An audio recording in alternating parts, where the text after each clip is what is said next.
Trago o abraço do meu pai, pastor Tota, pastor Antônio Alves Felizmino, para o nosso pastor presidente. Deus abençoe, meu pastor. Louvo a Deus pela sua vida.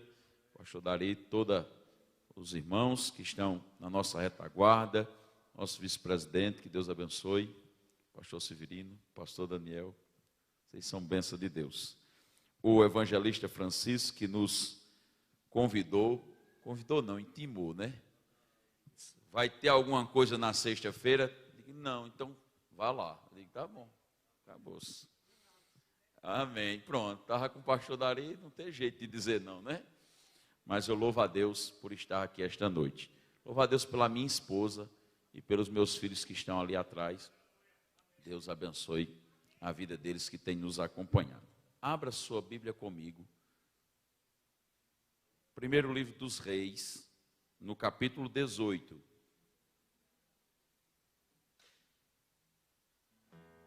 Primeiro livro dos Reis, capítulo 18. Enquanto você encontra a referência bíblica, deixa eu só fazer um anúncio aqui, com permissão do nosso pastor. Nós não temos materiais, o nosso material a gente tem disponibilizado gratuitamente através do nosso canal no YouTube e pelo Instagram. Então, se possível, eu gostaria de pelo menos ter 10 pessoas aqui que fossem lá e dessem uma curtida lá e seguisse. Amém? No YouTube nós temos dedicado bastante com a questão tanto da palavra exegética, quanto de temas voltados para a área emocional, como depressão. Como vencer a depressão, isso trazendo ferramentas bíblicas, para que você tanto possa receber restauração, se estiver passando por isso, quanto também tenha ferramentas para ajudar quem está passando. Tá? Então é só entrar lá no nosso canal, Joaquim Rodrigues, que você vai ter uma série de mensagens só voltada para a depressão. E no Instagram nós temos lá um e-book, temos outros materiais que podemos abençoar. Amém, igreja? 1 Reis, capítulo 18, versículo de número 30. A partir do versículo 30 diz assim: Então Elias disse a todo o povo: Chegai-vos a mim. E todo o povo se chegou a ele e restaurou o altar do Senhor que estava quebrado. E Elias tomou 12 pedras, conforme o número das tribos dos filhos de Jacó, o qual veio a palavra do Senhor dizendo: Israel é o teu nome. E com aquelas pedras edificou o altar em nome do Senhor. Depois fez um rego em redor do altar, segundo o lagar de sua medida de semente. Então armou a lenha, dividiu o bezerro em pedaços e o pôs sobre a lenha. E disse: Enchei de água 4 cântaros e derramai-o sobre o holocausto e sobre a lenha. E fizeram, e disse: Fazei-o segunda vez. E fizeram segunda vez. E disse ainda: Fazei terceira vez. E fizeram terceira vez. De maneira que a água corria ao redor do altar, e até o rego ele encheu de água. Sucedeu que, no momento de ser oferecido o sacrifício da tarde, o profeta Elias se aproximou e disse: Ó Senhor, Deus de Abraão, de Isaque e de Israel, manifesta-se hoje que tu és Deus em Israel, e que eu sou teu servo, e que conforme a tua palavra fiz todas estas coisas. Responde-me, Senhor, responde-me, para que este povo conheça que tu és o Senhor Deus, e que tu fizeste voltar o seu coração. Então caiu fogo do céu do Senhor, e consumiu o holocausto, e a lenha, e as pedras, e o pó, e ainda lambeu a água que estava no rego. Amém? Todos, creio que conhecem essa passagem, onde o profeta Elias reúne e desafia os profetas de Baal de Azer e Astarote. Nós sabemos que Elias aparece no contexto histórico de uma maneira inusitada. Ninguém sabia de onde ele era. Nós não temos informação exata do nome do pai, da mãe, do avô, do tio. Ele apareceu perante o rei Acabe e só proferiu que não ia mais chover. E ainda foi ousado em dizer: não vai chover segundo a minha palavra. Só que o interessante é que, quando ele fala segundo a minha palavra, ele acrescenta dizendo: cuja a presença estou diante do Senhor. Eu estou falando isso, mas eu tenho propriedade para falar porque eu vim da presença de Deus. Então nós vemos Elias tendo um momento de encontro com Deus ao ponto de dizer: eu tenho autoridade dada por Deus para falar tal coisa. E não choveu. 3 anos sem chover. Perseguiram Elias. Elias se esconde no ribeiro de Querite. O Senhor agora tira ele porque o ribeiro seca e diz: olha, eu vou te enviar para ser sustentado por uma viúva.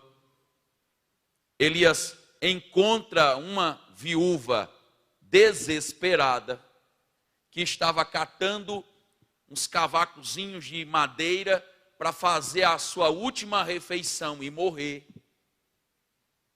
Só que o detalhe daquela viúva é que ela estava desesperada por aquilo que estava faltando, mas não estava agradecida pelo que ela tinha para oferecer.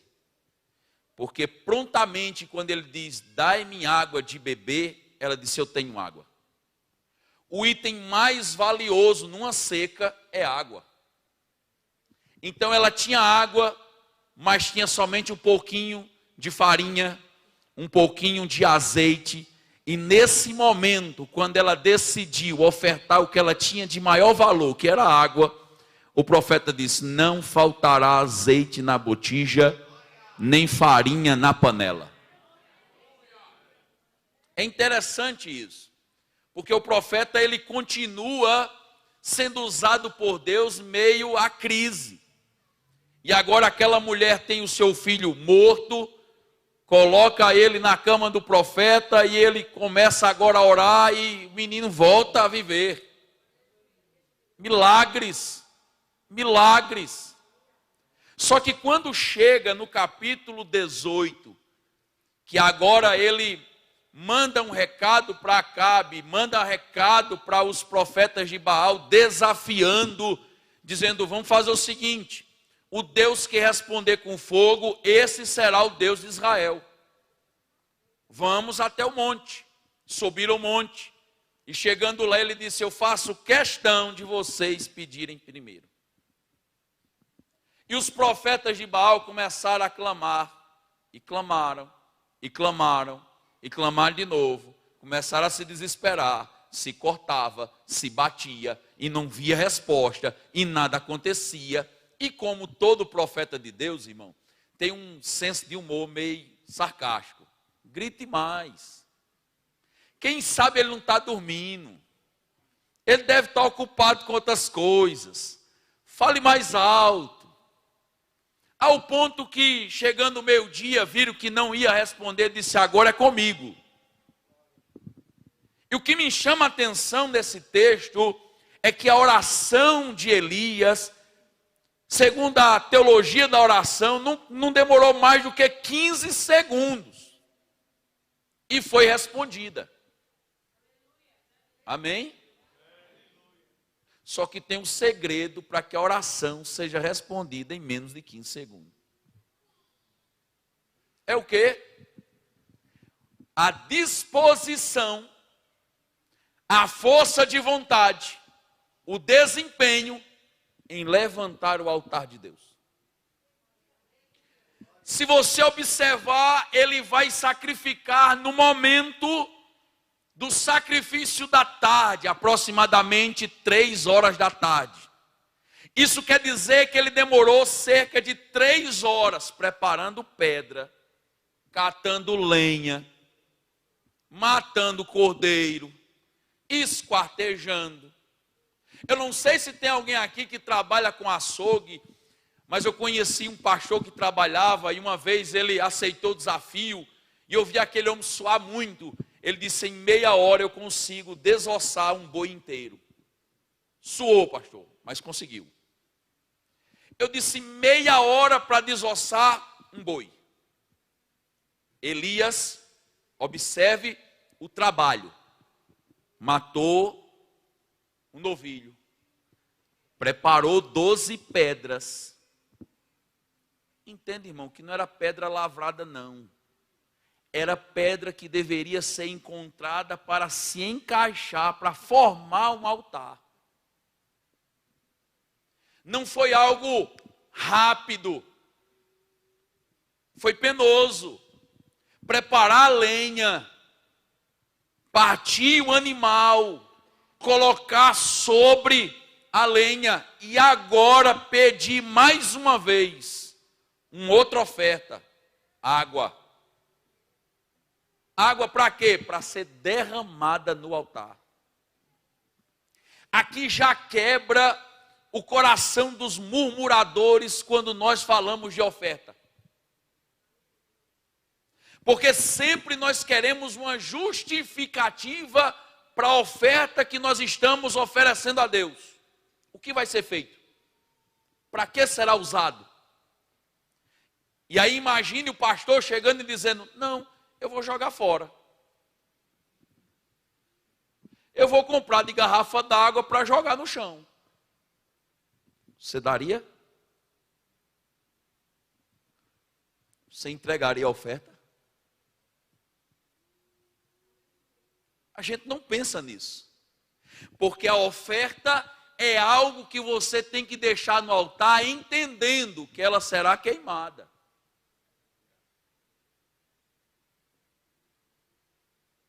É esse o contexto que está acontecendo aqui.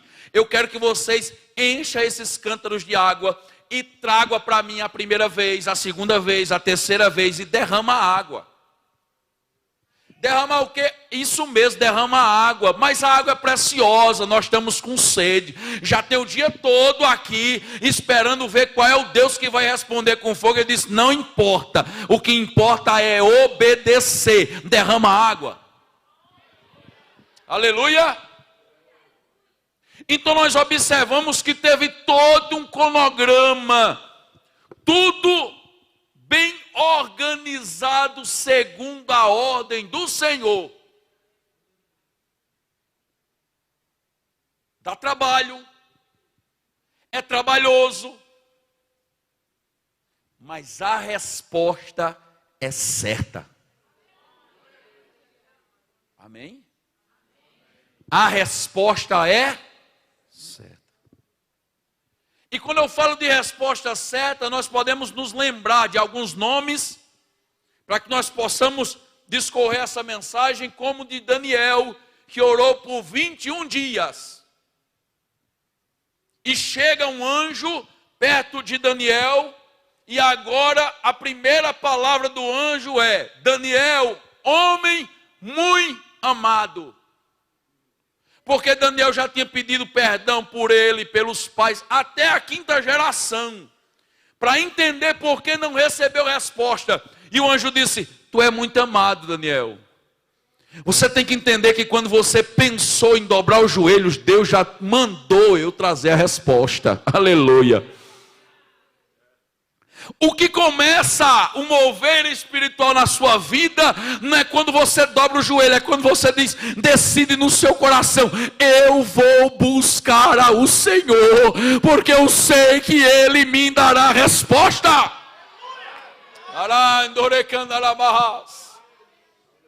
Nós temos que entender isso, começa no nosso coração. Daniel, desde o momento que decidiu no teu coração buscar ao Senhor, Ele me mandou com resposta. Agora, teve um problema no percurso. Os demônios que habitam na região da Pérsia, da Grécia, aquela região ali, me interpelaram.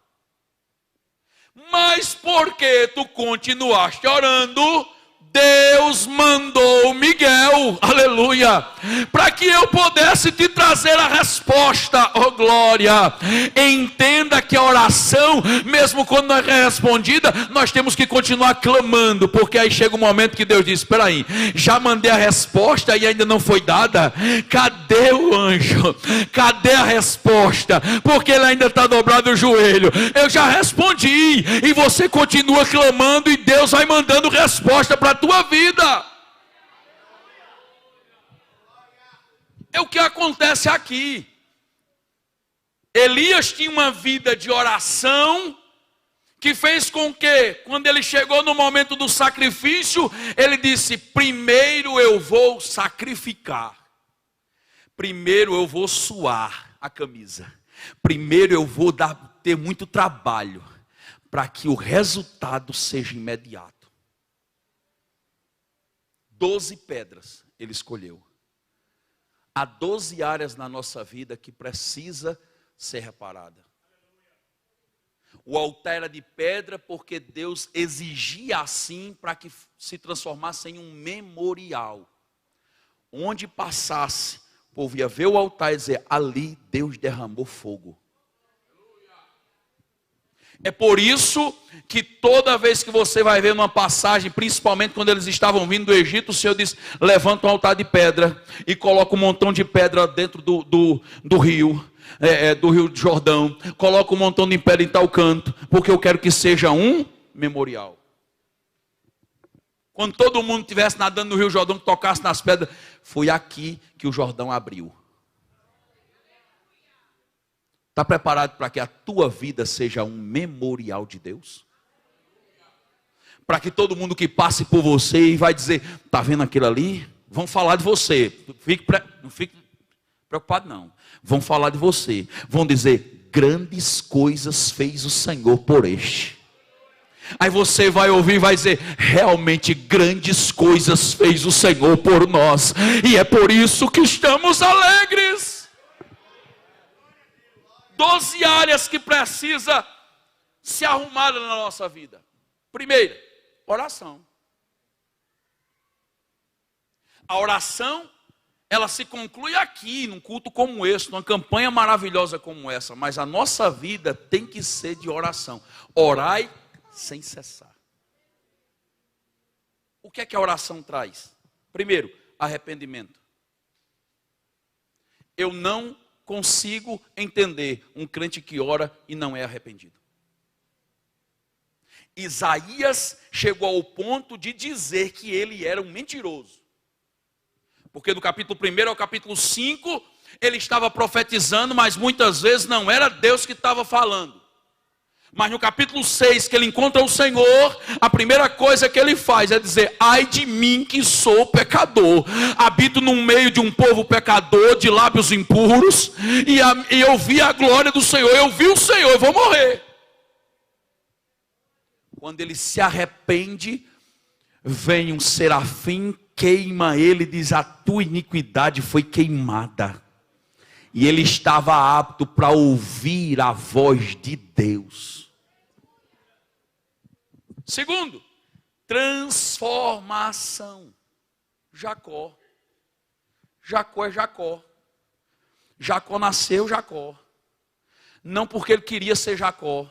Ele foi feito Jacó. Não sei se você sabe, mas a parteira foi quem deu o nome de Jacó. Porque ele nasceu garrado no pé do irmão. E ela dizia: tá vendo? É um Jacó. Ele quer puxar o irmão para dentro para ele sair primeiro. Tem lógica um negócio desse, meu pastor? Já pensou? Jacó, ele quer puxar o irmão para dentro do ventre para ele ser o primogênito. E nasce Jacó. Esse menino aí é Jacó. Ele vai namorar com as filhas de Labão. E ele vai dizer: rapaz, vai dar certo, porque ele é Jacó. Os pais que estão aqui, você daria a sua filha para um enganador? Jamais, né? Jacó. Mas chegou o momento que Jacó se encontrou com o Senhor. E lá ele lutou com Deus. Porque ele disse: o Senhor não vai sair daqui se não me abençoar. O Senhor feriu ele, ele continua orando e dizendo: não, eu quero que o Senhor me abençoe. Até o momento do Senhor dizer: qual é o teu nome? Porque o problema era na identidade dele. Ele tinha vergonha de ser chamado Jacó, por isso que uma certa vez ele disse: eu sou Esaú. Mas quando Deus fala qual é o teu nome, Ele sempre, antes de te transformar a tua situação, Ele vai te confrontar na tua dor, na tua realidade. Quando Ele diz: o meu nome é Jacó, Ele disse: até hoje, porque a partir de hoje o teu nome será Israel, aleluia, porque lutaste com os homens e com Deus e prevalecestes. Mas a oração também nos ensina a arte da resignação. Você está disposto a largar na mão de Deus? Está disposto? Só oração que faz isso, irmão. Davi estava com o menino para morrer. Morre, mas não morre. Morre, mas não morre. Morre, mas não morre. E Davi estava orando e jejuando e orando e jejuando. De repente o menino morreu. Davi levanta: vou tomar banho, vou comer. Mas rei, o senhor vai comer, o menino está morto. Ele disse: não posso fazer mais nada. Se seguiu a vontade de Deus. Você está disposto a isso? Teve uma certa vez que eu dando um atendimento pastoral, uma pessoa disse: pastor, eu quero que Deus resolva meu problema no casamento. Eu digo: quer mesmo? Eu quero que Deus faça a vontade dele. Eu disse: você tem certeza? E se Deus matar? Aí não, né, pastor? Eu digo: não, então você tem que dizer a Deus a sua vontade. Porque muitas vezes para Deus, Ele vai dizer: eu vou preparar esse abençoado e vou levar. Está preparado? Está preparado para dizer: Senhor, faz com meu filho como tu queres? Resignação. Eu me lembro de uma oração que meu pai fez sobre a minha vida. Quando eu estava no momento de rebeldia, o meu pai orou e disse: Deus não dá mais. Eu prefiro que o Senhor leve o meu filho, o mate leve, mas eu não quero perder ele para Satanás. É forte, irmão, isso. Mas naquele momento meu pai estava aprendendo a arte da resignação, de abrir mão do problema para que Deus possa resolver. 4 meses depois, um profeta se levantou na igreja e disse para ele: eis que eu vou levantar o teu filho para usar nesta nação. As pessoas que estavam perto disseram: jamais, ele não, porque as irmãs não queriam que eu andasse com os filhos dela, ou os irmãos também não queriam que eu acompanhasse com ninguém. Eu era uma peça boa, irmão. Eu vou usar. E eu me lembro que eu vim da balada um dia e voltando eu disse: meu Deus, que coisa boa. Eu sempre tinha uma oração, pastor Dari, que eu orava depois que eu vinha desse lugar: Senhor, tem misericórdia de mim. Se o Senhor voltar, me perdoe e me leva. Vai que cola, né? Naquele dia eu fiz essa oração e fui dormir. Quando eu acordei, não encontrei ninguém dentro de casa. Quando fui para as portas da casa, eu vi as portas fechadas por dentro. Meu coração começou a estremecer e eu dizia: Jesus voltou, e eu fiquei. E comecei a derramar em lágrimas. Eu disse: Jesus voltou, e eu fiquei com medo de abrir a porta, porque eu disse: o de manter lá fora deve estar tremendo. Dobrei meu joelho e disse: Senhor, eu quero a tua presença. Mas o Senhor voltou e eu fiquei. E quando de repente meu pai entrou, a minha irmã mais nova entrou, eu disse: não, se ela está aqui, é criança ainda, Jesus não voltou. Naquele dia eu dobrei meu joelho e disse: Senhor, faz da minha vida como tu queres. Resignação. O problema é que nós queremos a bênção, mas nós não queremos entregar nas mãos de quem pode resolver o nosso problema. Amém? Nós recebemos honra. Mateus capítulo 6, versículo 6 vai dizer: ora ao teu pai em secreto, porque em secreto ele te responderá publicamente. Nós precisamos arrumar essa pedra da oração na nossa casa. Não vai dar para falar tudo, mas eu quero falar pelo menos mais uma. Na área familiar, nós precisamos consertar a pedra da comunicação.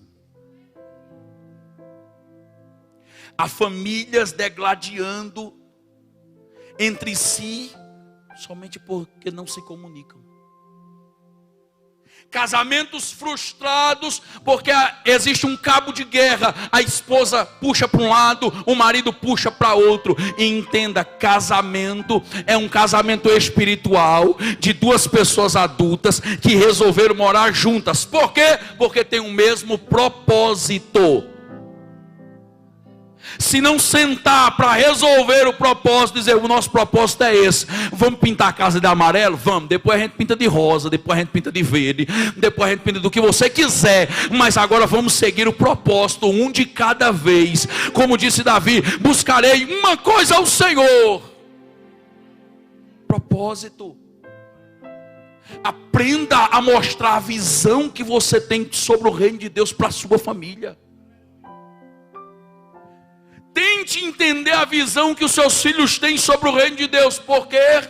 Porque a nossa família é uma família abençoada. A nossa família, aleluia, tem promessa sobre ela. E Satanás está fazendo de tudo para destruir a nossa família. Mas em nome de Jesus ele está queimado. Precisamos arrumar isso, irmãos. Nós queremos resposta. Precisamos arrumar a nossa família. Observe que Deus aparece para Isaías e manda ele levar uma palavra para o rei Ezequias e dizendo: olha, a tua doença é para a morte.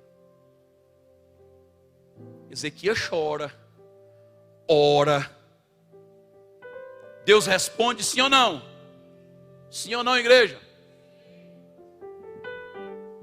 Mas a resposta de Deus não era a que muitos pregadores pregam. Que Deus reverteu o caso. Deus alongou o prazo. Ele não disse: tu não vai morrer mais. Ele disse: vou te dar 15 anos. Para quê? Para tu colocar em ordem a tua casa. Tu ia morrer amanhã, eu vou te dar mais 15 anos. A palavra continua a mesma. O que o Senhor quer que arrume a casa.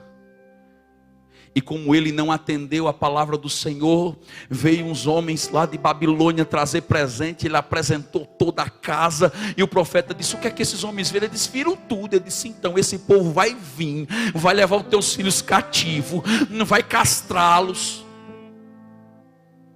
É forte isso, irmão. Porque muitas vezes eu quero orar individual, mas eu não quero levar a minha família a orar comigo. Quando começou o Covid na nossa cidade, nós fomos eu acho que a segunda família a contrair Covid, todo mundo. Ficamos separados, eu com a minha esposa e meu filho Azaf, que ainda não tinha um pequeno, e meu pai em outra casa. Meu pai ligava para mim todo dia chorando, e eu tranquilamente dizendo: vai dar tudo certo, tranquilo, de boa, tá bem. Por que essa calma? 21 dias antes da gente contrair o Covid, eu, minha esposa e Azaf orava dizendo: Senhor, seja feita a tua vontade. Tu tem poder para preservar todo crente deste mal. Mas se o Senhor não preservar, o Senhor tem poder para curar. Então cura, restaura.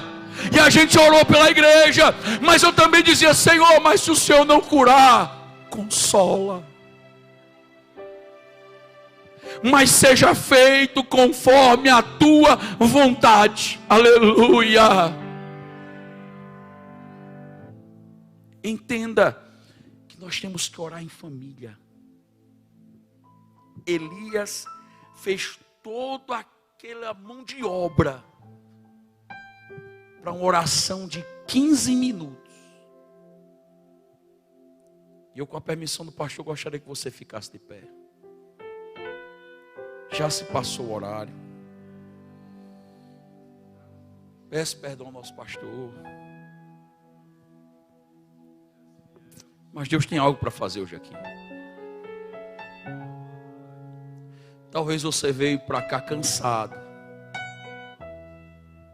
Você não podia estar em casa. Mas você fez o esforço de vir. Você está carregando pedra. Você está tendo trabalho para vir. Uma vez me perguntaram: pastor, orar no culto é pecado? Eu respondi: depende. Se a pessoa está dormindo, ou melhor, dormir no culto é pecado? Eu disse: depende. Se a pessoa estiver dormindo porque o pregador é chato, eu não sei. Está sendo irreverente, né? Mas talvez é um pai, uma mãe, que trabalhou o dia todinho e veio para a igreja dizer: estou cansado, mas vou para a igreja. Eu poderia ir para casa, mas eu vou para a igreja. Eu disse: creio que não. Porque a adoração é proporcional ao que nós temos de melhor. Talvez aquele que veio cansado de um dia de labuta inteiro, de hoje chegar aqui, o Senhor está dizendo: eu vi que durante o dia todo você trabalhou ansiosamente para chegar aqui. Você disse: é sexta, estamos numa campanha para o centenário da igreja. Eu quero ver milagre, eu quero ver cura, eu quero ver batismo com o Espírito Santo, eu quero ver salvação na minha família, eu quero ver as causas serem resolvidas por Deus, e vai ser em nome de Jesus. Não é em vão teu esforço. Porque quando Elias preparou tudo e agora ele disse: Senhor, responde, porque eu fiz conforme o Senhor mandou. Você crê nisso? Dá a mão à pessoa que está do teu lado. Deixa eu orar por você. Aleluia. Deixa eu perguntar aqui. Eu sei que tem pessoas que talvez ainda não se entregaram a sua vida para Jesus, mas hoje é o dia. Antes de perguntar sobre elas, eu queria saber: tem alguém no nosso meio que ainda não fala em línguas estranhas? Quem não fala em línguas estranhas, levante a mão, por favor. Olha, tem um ali, tem outro. Tem mais ali atrás? Meu Deus. Nesse Ujade, a gente viu tanta gente sendo batizada com o Espírito Santo. Lá no Cariri 2 foi 62 almas batizada, cheia, menino pulando. Pastor Tota dava pulo desse tamanho. E nós cremos no batismo com o Espírito Santo, amém? Para aqueles que levantaram a mão dizendo que não falam em línguas, eu só quero fazer uma pergunta e quero que você seja bem sincero. Quantos de vocês já sonharam falando em línguas? Quantos de vocês, na hora da oração, para Deus batizar com o Espírito Santo, as línguas estranhas vieram aqui e você disse: é carne?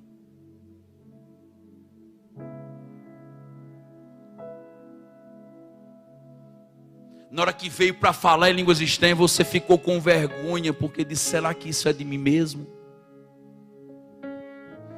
Eu aprendi que um único interessado em você não falar em línguas estranhas é Satanás.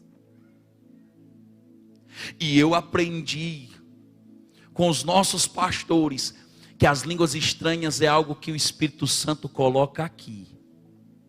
Daqui para cá é fé. Você tem que crer.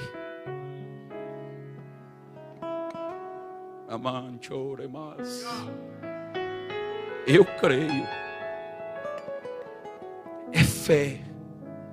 Porque as línguas estranhas edificam a mim mesmo. As línguas estranhas, aleluia, quando tem interpretação, edifica a igreja. As línguas estranhas é sinal de poder de Deus para aqueles que são infiéis. Eu creio. Aí uma vez me perguntaram, pastor, mas se não for de Deus? Eu disse, paga para ver, irmão. Se for de Deus, você vai sair daqui arrebatado. E se não for, talvez também. Porque Deus te pega de todo jeito. Você crê nisso? Vamos orar para Deus batizar com o Espírito Santo? Nós pregamos a palavra. Eu não vim aqui com palavra de sabedoria humana, mas eu vim pedindo a Deus milagres. Milagres.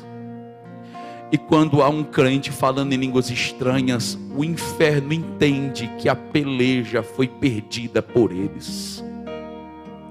Porque ele sabe que a mente já não é mais cativa. Tem alguém no nosso meio que quer voltar para Jesus? Tem alguém no nosso meio que ainda não serve a Jesus?